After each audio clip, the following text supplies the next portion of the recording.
I hope you enjoyed this webinar. It's about journal selection, and I know lots of researchers got stuck in this step, in the journal selection step. And as we're gonna show you in this webinar, the journal selections shouldn't be in the last step. The journal selection, you should take care. The journal selection, you should take care that you are not falling in a predatory journal. So enjoy the webinar. And now, Gareth, you have the mic. Hello, thank you so much. I hope you're doing well. Have you had a good, everyone's doing well today? I hope so. Hope that everyone's having a good evening and stuff. That's great. Fantastic. All right, well, we're ready to get started, and thank you so much for joining. It's great to see so many people here with us today. Like, I don't know, we should maybe, yeah, we can get going, I think. So this is a webinar. This is a webinar about journal selection, and it's my pleasure to have the chance to give this presentation today. By now, hopefully everyone maybe has some familiarity with my background. I don't know, like Gareth is my name. I worked as an academic for a number of years in the UK, in the US, in Ireland, publishing papers, working as a journal editor, and I still am now working as a journal editor and also working for Research Square Company. As we've talked about, this is a joint webinar series between the Mars Training Network and Research Square Company. But you'll notice that some of the content, some of the slides that I'm going to show you this evening come from EDANCE, because EDANCE, the EDANCE Learning Lab, maybe you've had a look at that, maybe you're familiar with that. The EDANCE Learning Lab, that's a great place also to have a look for some information in particular about many of these issues. So here's what we're going to be talking about today, this evening, this afternoon. We're going to be talking about journal selection, why that's so important, what we recommend a journal to do it, some steps, which I like to call the code of journal selection, how we can understand different publishing models, which is very important for us as authors, as researchers, to understand the different publishing models that there are out there in order to make an informed selection of a decent journal. That's very important indeed. So we're going to be talking about these issues in our presentation. Why is journal selection so important? What we recommend, the Pirate Code, how you can understand different publishing models, and how to use the EDANCE Journal Selector tool. And then at the end, of course, as usual, throughout these events, throughout these webinars, you're able to ask questions. Just put your questions there in the chat box, please. At any time, you'll be able to ask questions. Talk to us. We want to know your feedback. We want to know if we can help you with any of the issues that you face. Because as Naran was saying, journal selection, picking a journal for your next article is something actually that researchers don't spend an awful amount of time, an awfully large amount of time thinking about. Most people do research, they spend a lot of time collecting data, they spend a lot of time analyzing their data, writing up those great papers, but they don't, as much as they should, figure out which publish their work in. And that's a shame, because I would say that in fact, making a journal selection, picking a good journal for your next paper is actually one of the most important of the questions that you have to deal with as a researcher. So let's try to put some of those myths to bed. Let's have a think in this presentation about what journal selection is and why it's so important. And of course, as I've already mentioned, please don't be shy. You can type us questions, ask anything like about journal selection over the course of this presentation. I'll be very happy at the end, or indeed throughout the presentation, as the questions and comments come in, to answer those questions and talk about those topics. So ask us anything about journal selection. This is important. Why is it so important? I hear you ask. Well, this is a very important thing, because this is the biggest step a researcher takes towards publishing their work, journal selection. There's about 2 million papers published every year. There's about 30,000 papers published every week in medical sciences and healthcare fields. So how are you going to stand out? How are you going to make sure that other researchers see your work? How are you going to make sure that other researchers read your work? Well, key things to do, one of the key initial steps is, of course, journal selection, making sure that your work stands out, making sure that where you publish your work is a good place, is a reputable place, is a high impact place, hopefully with a decent impact factor, ISI listed, Scopus listed, a great journal for you to pick for your research in order that you stand out and in order that your work gets and gains the maximum impact that it deserves.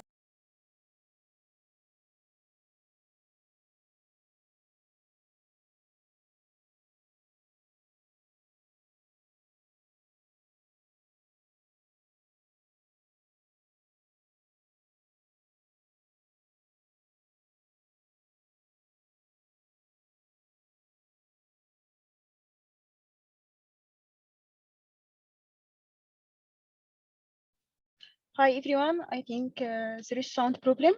It will be resolved right now, okay?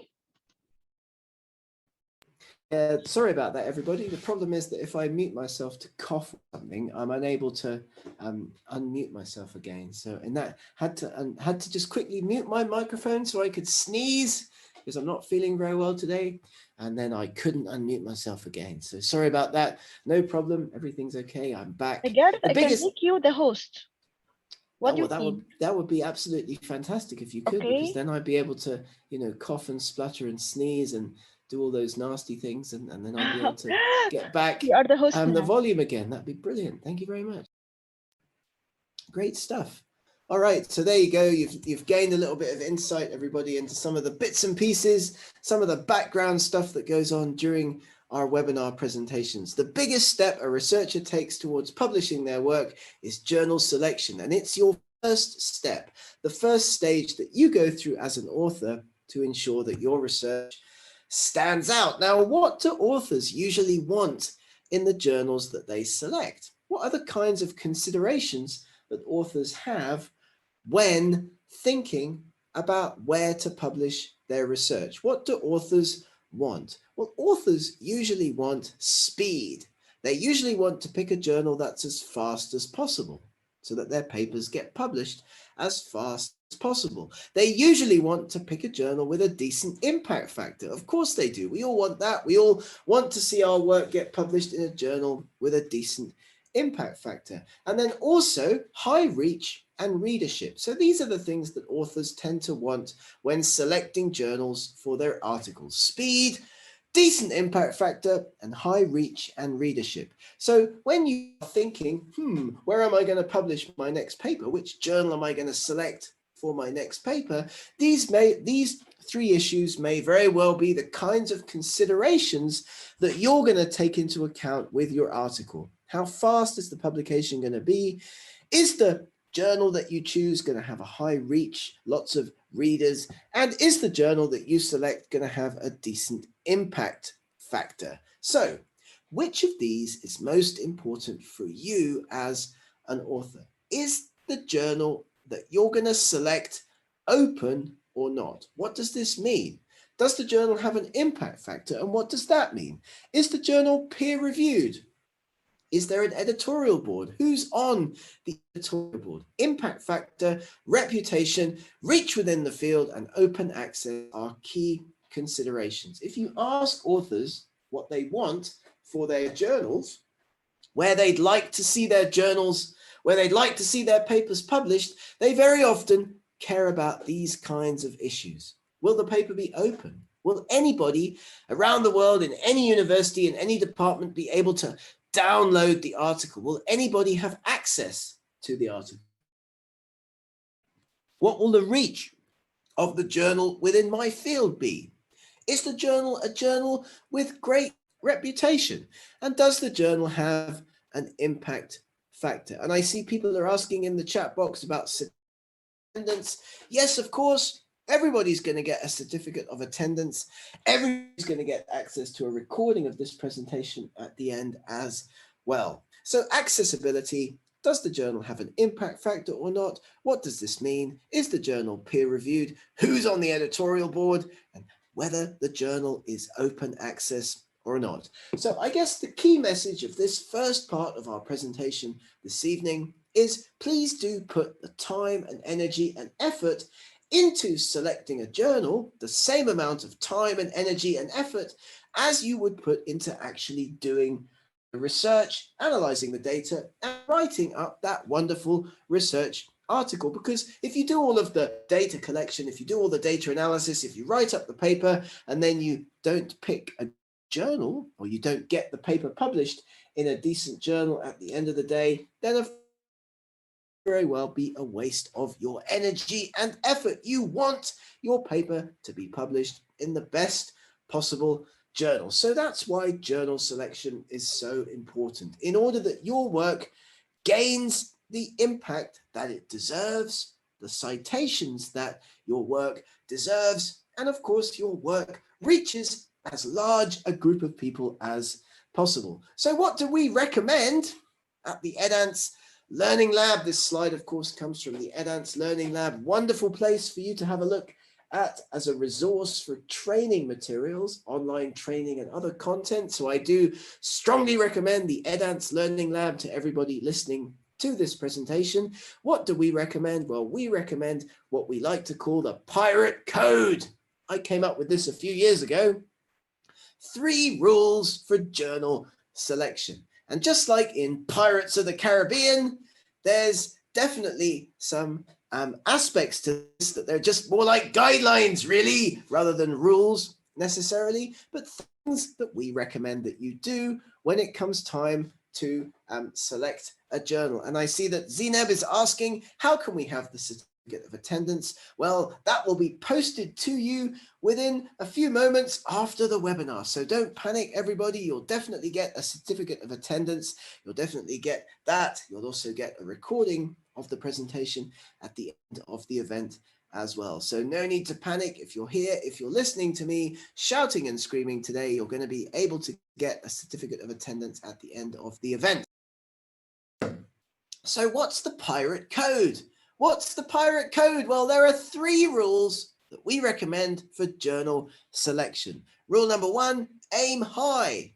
Try to get your work published in the best journals that you can. So why not make a list of 5 or 10 journals in your field where you would like to see your research published, where other people in your field, successful academics around the world, international, successful academics working in your field, where are they publishing their research? Why not target your work into those journals as well? So recommend that you make a list of 5 or 10 journals in your own field where you'd like to see your research published, and then rank those journals by impact factor and aim high.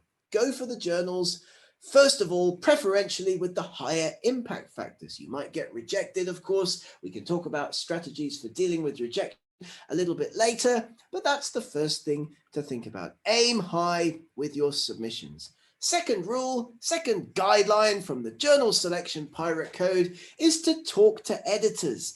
Why not write pre-submission inquiries to editors before you start to write your articles? That way you can get your work in front of editors before you even make the submission, or indeed before you even write the paper. That's also very, very important. That's something that you might like to think about as well. So it's important to put your work in front of those editors by, of course, writing your pre-submission inquiries. And somebody's asking in the chat box, Yomna, how can we get the session recording? Well, that will be emailed to you at the end of the event. Certificates and recordings will be sent to all participants at the end of the event. So don't panic. You'll get the chance to listen back to me shouting and screaming at you as many times as you like by listening to the recording in the future. So Pirate Code for journal selection, 3 rules for journal selection: aim high, talk to editors, try to get a potential journal target lined up before you start to write,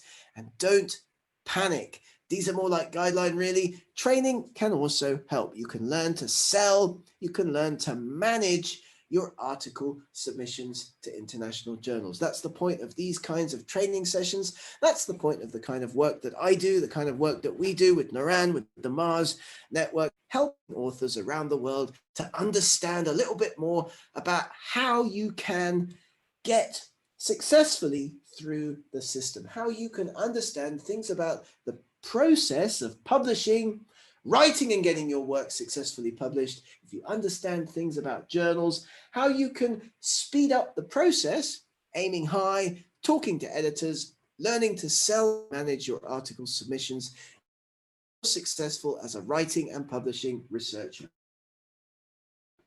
Now, that's very important.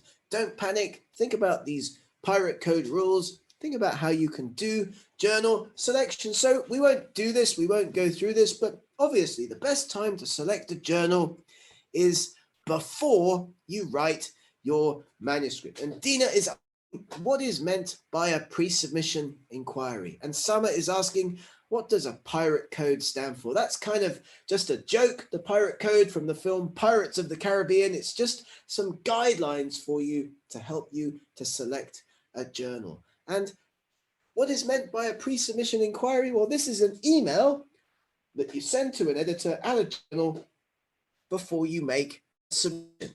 So it's an inquiry to a journal editor that you make before you submit your paper. So by an editor before you make your submission by saying, dear editor, please find my idea enclosed. I'll give you a template at the end of the session. For doing this, you can get a journal editor interested in your work before you make the submission. And that's a great idea. You can send 10 or 20 or 30 pre-submission inquiries out to different journals. You're not tied to any particular journal, so you can make lots of pre-submission inquiries before you begin the writing process. So that's what a pre-submission inquiry is, Dina. Big journals, journals with big impact factors, Nature, Science, those kind of journals, they want you to make a pre-submission inquiry anyway before you go ahead and make your submission. So it's quite standard in many high impact factor journals. We're just recommending that everybody should get into the habit of doing this with all of their submissions, writing emails to editors, asking editors, is this paper going to be interesting for your journal before making the submission, in order to get a journal editor interested before making your submission. And Hen says, every time I send a pre-submission letter, it leads to early rejection. Well, I'm very sorry about that. Maybe you can get in touch with us afterwards. We can help you with that, because I should think it's probably because you're either targeting journals that aren't appropriate for your particular study, or you're not writing the pre-submission inquiry in the right way. So we'll definitely help you with that, Hen. Thank you for that inquiry. Here is some information then about journals. People are looking at aims and scope. They're looking at what the discipline for the journal is. What topics does it cover? Who are the readership? What article types does a particular journal publish? Look at the author guidelines, the manuscript structure, the word limits, the formatting, the procedures, and copyright information when selecting a journal. And of course, also, you can have a look at writing style. You can check relevant references, and you can check if your work is original, important, and useful before thinking about making a submission. So these are the kinds of things that people need to have a look at before selecting a journal. And I can see that somebody's made a big blue strike across the middle of the screen. Somebody's done that using the whiteboard function in Zoom. I wonder if you've done that. Maybe you could be so kind as to delete that. That would be absolutely fantastic. Thank you so much. Aims and scopes, author guidelines, and learning the writing style, checking the relevant references, checking the originality, the importance, and usefulness. And Hend is asking, if the journal has more than a chief editor, can I choose the right one to send a pre-submission email? Well, yes, of course. You'd need to have a look carefully at the list of editors, at the list of people on the editorial board, in order that you select the right person to send your pre-submission inquiry to. Of course, yes, if the journal has more than one chief editor, how can I choose the right one to send a pre-submission email? Well, by having a look at the journal editorial board, and by selecting the right person from that editorial board in order to send your pre-submission inquiry. And Nuran is just reiterating what I've already asked, and that's that somebody drawn a big blue strike across the screen there using the whiteboard function in Zoom. And so I wonder if that was you, you could please just delete it. That would be absolutely fantastic. So when we look at where we should be publishing our work, here's a quick checklist for you to have a think about. Is your work novel and original? Does your work have real-world significance and importance? How soon can your findings be applied? What's the potential for changing international practice and policy? What's the potential for changing thinking in the field? What's the potential for changing thinking in other fields? Are there implications that are both short and long term of your work? And these are key things to think about, of course, when selecting a journal. How novel is your work? How original is it? What's its real-world significance and importance? How soon can the findings be applied? What's the potential for changing international practice and policy? What's the potential for changing thinking in the field? And if you have like really novel, really original work that's got huge real-world significance and importance with findings that can be applied immediately, that have the potential for changing international practice and policy, then of course you will be able to target a journal with a higher potential impact factor. And that's of course very important. Also, what's the quality of your methods? Study quality. Are your biases minimized? Do you comply with research, trial and publishing ethics guidelines? Do you comply with the relevant reporting and data accessibility guidelines? Is your study discussed in the context of what is known? And is the writing of high quality and suitability on specialists? And you can see that the team at Mars have just put into the chat box the certificate link.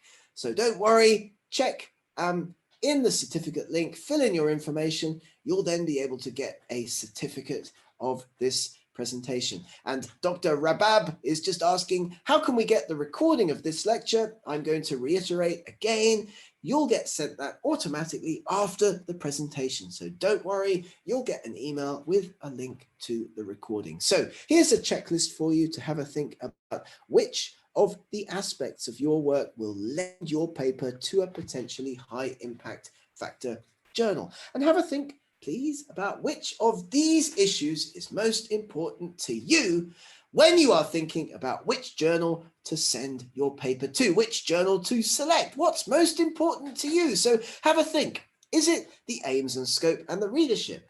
Is it the article type, the length, for example? Is it the publication speed, the publication frequency? Is it the journal indexing, the rank, the impact factor, the reputation? Who owns the journal? Is it that the paper will be online, open access, or in print? What's the circulation reach, the cost, the copyright? What's the acceptance rate? All of these are issues that authors think about, authors tend to have in mind when selecting a journal. So it's very well worth thinking which of these factors is most important to you for when you select a journal. And at the top and at the bottom of this slide are the most important ranking factors. The impact factor published by Clarivate Analytics, and you can see how that's calculated there. And we went through this in one of our earlier presentations as well. Most people will be familiar with the impact factor and also the H index. What is your H index? Well, if you've got an H index of 10, that means that you've published at least 10 papers that themselves have been cited at least 10 times. If you've got an H index of 200, then that means that you've published at least 200 papers that themselves have been cited at least 200 times. So as you can see, the H index is a variable that people use to evaluate researcher outputs. And Mohammed is asking, are these points to do with the medical field only? Absolutely not. 100% no. These issues, these things have to do with every field of research. Everybody has to write their research up, get their research published in international journals. So it's very important to have a think about these issues. Everybody, your impact factor, your H index. And Summer is asking, what's the difference between print and online journals regarding scientific value. Well, have a listen to the rest of this presentation. Summer will be getting into that in just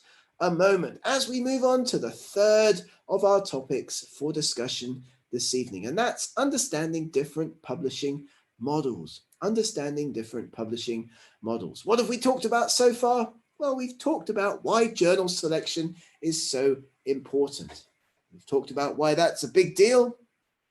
Journal selection is very important because you want to maximize your research. You want your research to be viewed, read, and downloaded by as many people as possible. What do we recommend? We recommend that you aim high, that you choose appropriately, write those pre-submission inquiries, and take training courses like this one, where we talk about how you can manage the process.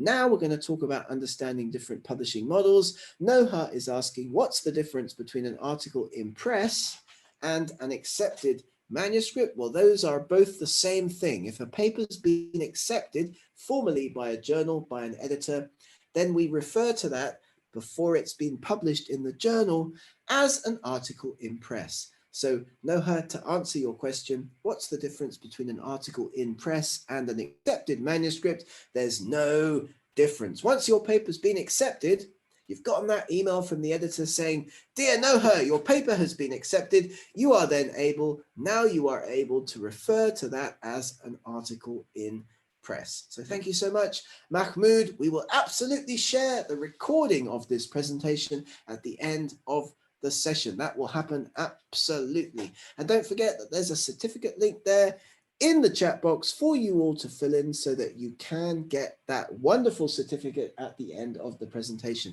And let me just ask one more time, if it's you that's drawn a big blue sweeping line across the screen using the whiteboard function in Zoom, I would ask you to please try to take it away. That's going to have a serious effect on the quality of the recording, unfortunately. Anyway, let's continue with the presentation. Let's talk about the different kinds of journals that there are out there in the publishing industry. Well, you're all going to be familiar with what we call traditional journals. Those are the journals that publish for free. There's no charge to publish in those journals. We're all familiar with them. Usually these are the journals with the higher impact factors, the bigger reputations, the older journals in the field. So traditional journals, they publish for free and then they sell content back to universities and libraries, etc. So the content is behind a paywall. Is it me with the blue line? I don't think so, Maha. I've not touched it, so I don't know. Anyway, could be me, but I don't think so. I've not done anything. Draw a line there. I don't know. Anyway, not to worry. Traditional journals then, they publish for free, but the content's behind a paywall. They sell the content back to universities and libraries. And we're all going to be familiar with that. We've all been in that situation. We've all tried to download a PDF from a journal and found that we can't because we don't have access. We don't have a subscription. However, on the other side of the coin, of course, are the gold open access journals, where it's possible to publish your article in an open access format, but you've got to pay what we call an article processing charge. These article processing charges are the way that the journals, the open access journals, make their money out of the process. So I publish in PLOS, I publish in Frontiers, I publish in one of those big open access journal publishers, and I have to pay the article processing charge if I want the paper to be published, and then anybody can take that article and look at that article in the future. We've all considered these journals, the impact of them though, because they're often a lot younger, they've been around for less time, the impact of them is often less. And people also ask the question, how can I afford to pay?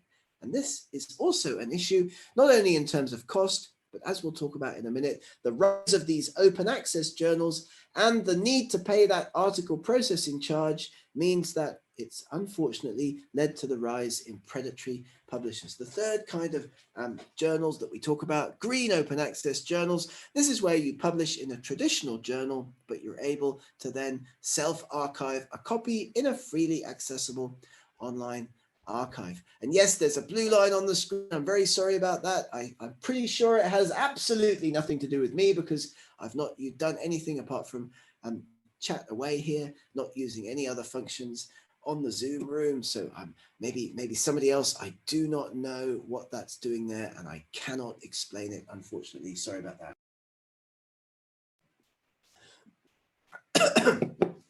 Dia is asking, actually, Publons and QDOS are not calculating the H index correctly. And that's an interesting comment. Maybe we can come back to that in the question session at the end. I'm very interested to learn why you think that that's not the case, what they're doing, what they should be doing. So here we have a summary. Green, hybrid journals. This is a traditional journal publisher where you publish your work in that traditional format, but then you are able to archive an earlier version, a pre-acceptance version, like the final Word document or the final PDF, for example.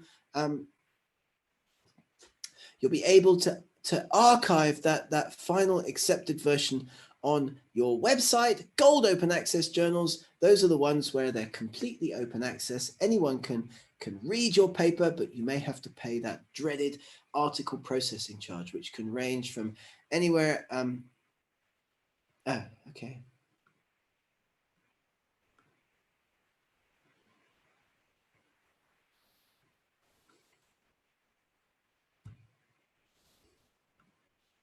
Yay, we got rid of the blue line. Thank you so much. That's wonderful. And Mahmoud says, really appreciate your PowerPoint and responses. Wonderful. Yes. All right. That's brilliant. I've learned something today. If I see that horrible blue line again, I'll just stop screen sharing and I'll jump it back again. So green journals, hybrid journals, and gold journals. These are the ways that you can publish your work in an open access way. Subscription-based journals then, of course, are mostly free for authors, but readers have to pay, usually the university, usually the subscriber, maybe the hospital, or if you really want, you can buy individual access to individual papers for yourself. Hybrid journals then, these are subscription-based journals that have open access options, and we've all seen that. You know, we get a paper accepted in Nature Communications or one of these other big traditional journals, and we have the chance, you know, to pay for the article to also appear open access on the journal website. And fully open access, fully gold open access, these journals are free for readers, but the author obviously has to pay as well. Author obviously has to pay as well. So fully open access, free for the reader, but the author may have to pay. So how can you determine if the journal that you are selecting as a potential target for your next paper is reputable? How can you do that? How can you determine if the article that you are selecting, the journal that you are selecting for your next article is reputable? One great place to go is the Directory of Open Access Journals, and you can see the link to the Directory of Open Access Journals here. Also have a look at publicationethics.org. These are great places to determine where you are publishing your articles, because of course some open access journals are not good. They're predators. They're just trying to get your money. The article processing charge that this open access publishing model has led to over the last decade or so has also then become an easy way to cheat authors, because of course these journals promise quick and easy publication. There can be an open access publishing fee at submission. Big red flag. You should never, ever, ever pay anything for any of your papers to get published in the journal until after the article has been accepted. These are ways to tell that journals are not good. These are ways to tell that journals might be looking for just your money. They promise quick and easy publication. They ask for an open access publishing fee at submission. They may copy the name of a real journal. They may have a fake website, a fake impact factor. They may not really exist, or their quality may be low. So beware of spam emails. You can't often republish your paper somewhere else. So for this reason, once again, it's very important to put time and energy into selecting a good journal for your next study. This is a great site for you to have a look at as well. thinkchecksubmit.org. Think, is the journal trusted and appropriate?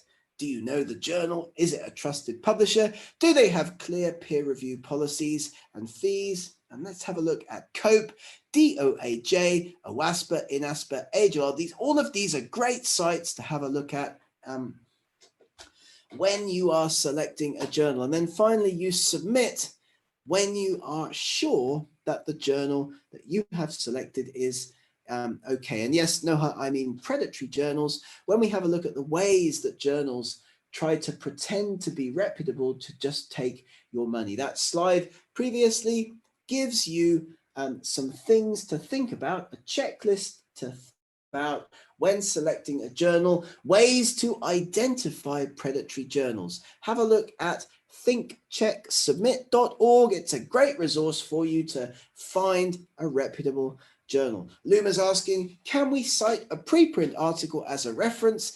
Absolutely, yes, you can, because once an article's been put onto a preprint server, Luma, it gets what we call a document object identifier number, a DOI number, and it gets what we call a Creative Commons, a CC license. So I can put a paper onto a preprint server that I've just finished writing. I can put that onto the Research Square preprint server. For example, I could do that tonight. You could then cite that article in one of your papers tomorrow, but I would say you should be aware that it's not yet been peer reviewed, but you certainly can cite preprint articles in your own work. Here's thinkchecksubmit.org. Is the publisher reputable? Is the editorial board known to you? Is the journal indexed? Who are some of the other authors who've published their work in that journal? And do you recognize them? And are the fees clearly stated on the website? Never, ever, ever, ever, ever, ever, ever pay any money for a publication before that publication has been accepted. One of the big ways that predatory journals try to trick you, try to take your money, is by asking for payment of fees before papers get, finally accepted. I'm just going to take a minute then to have a look at some of the journal selector tools that we recommend. The first of these is the Edance journal selector tool. So if you have a few minutes at the end of this webinar, jump on over to edance.com/journal selector.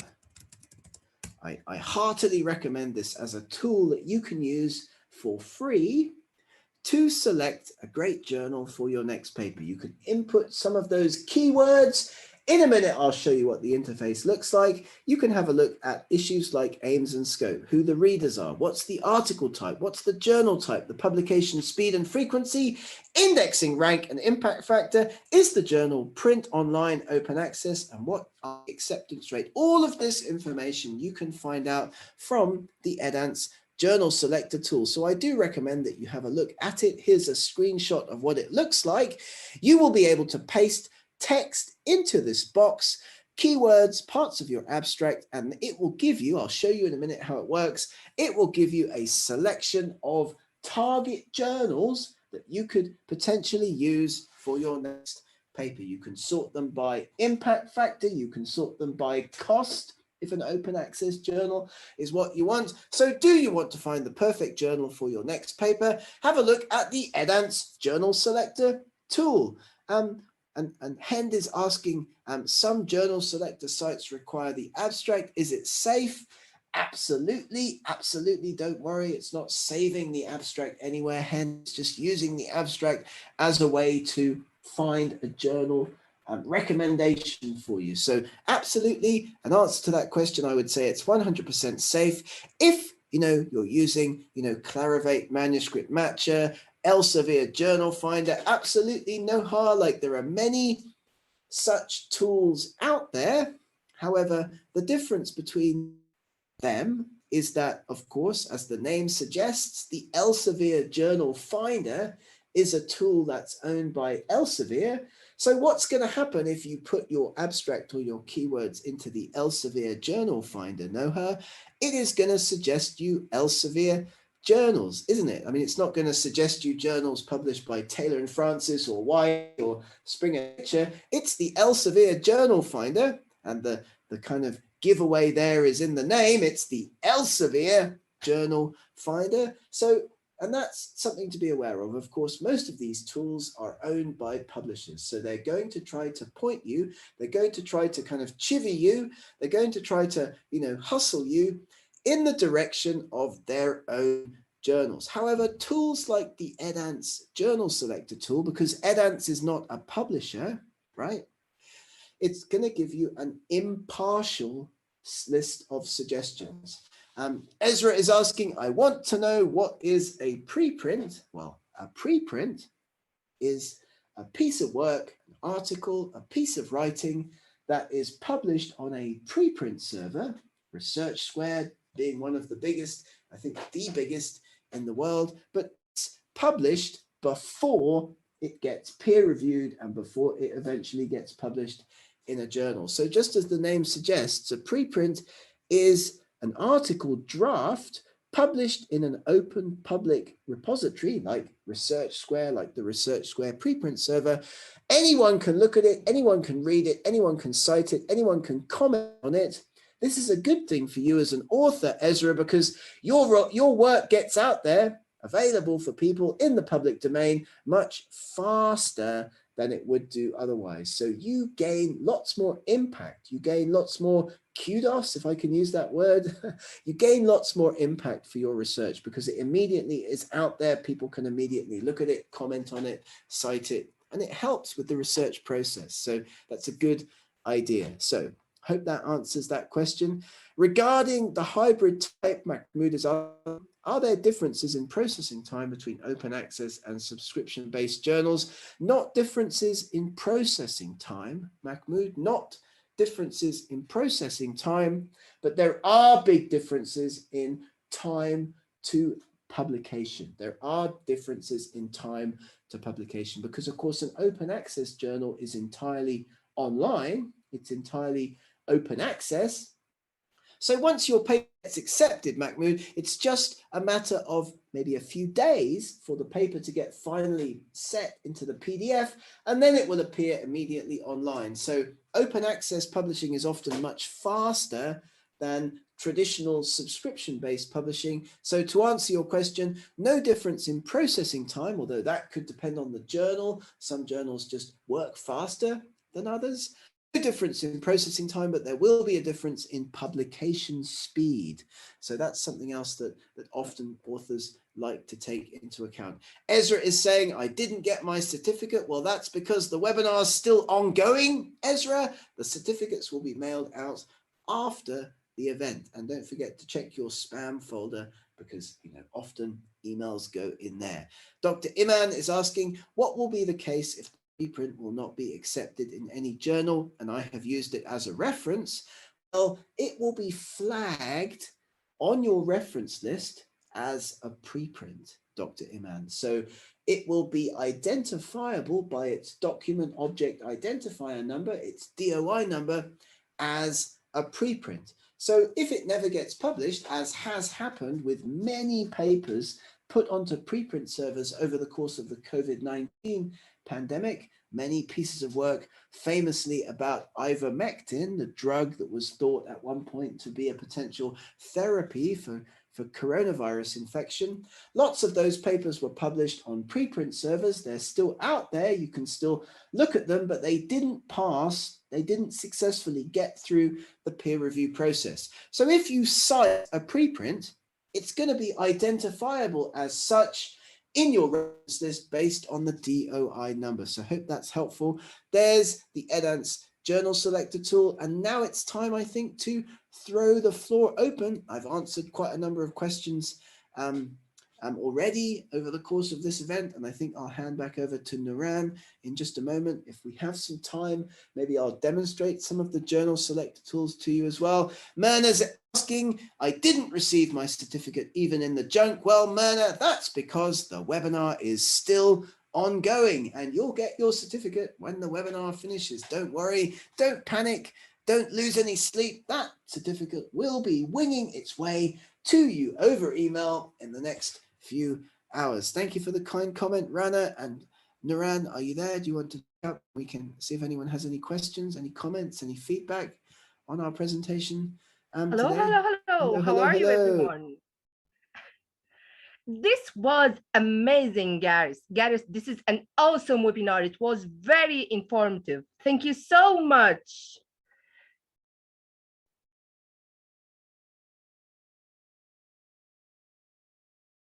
I unmuted. I was able to unmute myself again. Brilliant. Yes, yeah, I had unmuted you. Oh, you're don't very worry. Thank you very much. Yeah, don't worry. Every participant will get her certificate. Please fill the form to receive your certificate. I had posted it again at the chat box. It is necessary to fill your information in this form. Thank you guys so much. Please, if anyone have any question, don't worry. We have many other webinars. It is a series of bi-weekly webinar on different aspects of the publication and research. So yeah, I know you are not feeling well. Get well soon, my dear. My voice is going well, but like Nada's asking, can we have a lecture about the peer review process? Absolutely, yeah, that's a great idea. We should do one on the peer review process. Don't you think so, Nouran? Yeah, okay. Let's plan for that. You guys should give us feedback. Please give us feedback because we can then can plan, like, what's most share your for feedback. Share your feedback. Share your questions. Ask about whatever came to your mind in the research process and publication. Thank you so much. Don't worry, everyone will receive the certificate at the mail directly after the webinar. Wonderful. And please write your mail carefully. Yeah. You know, guys, when we share the certificates, sometimes the mail fail because they didn't write the mail right. Okay. Basma's asking, how can I apply for a research fellowship? That's a great question. And we can help you with that, Basma, if you get in touch with us, but we need to know your subject area, okay? So we can match you up and provide you with lists of potential fellowships, okay? So it's a great question. There's lots of fellowships available, of course, like all over the world. So we need to talk, we need to know a little bit more information about what you're working on, where you want to go, what you want to do, those kinds of questions. Thank you very much. Yeah, they are thanking you so much. And really, Gareth, it was amazing. And I didn't know that you're not feeling so well today. Get well soon. It's okay.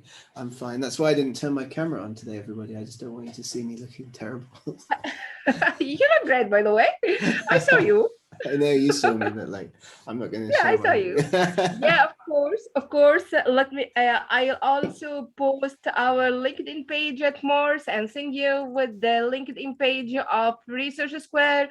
You'll get the access of all the upcoming webinars once you fill in this certificate form, because you are now will be in the mailing list of Medical Agency for Research and Statistics and also for Research Square. Okay. When's the next webinar, Nouran? Someone's asking. Sal was asking the next one. In 2 weeks' time, right? Will be, 2 weeks' time. Yeah, will be after 2 weeks. It's a bi-weekly series. So after 2 weeks, we will have the next webinar. Mm-hmm. We usually publish the topic and the exact time on our LinkedIn page.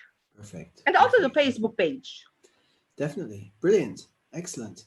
Yes, thank you everybody for all the kind comments.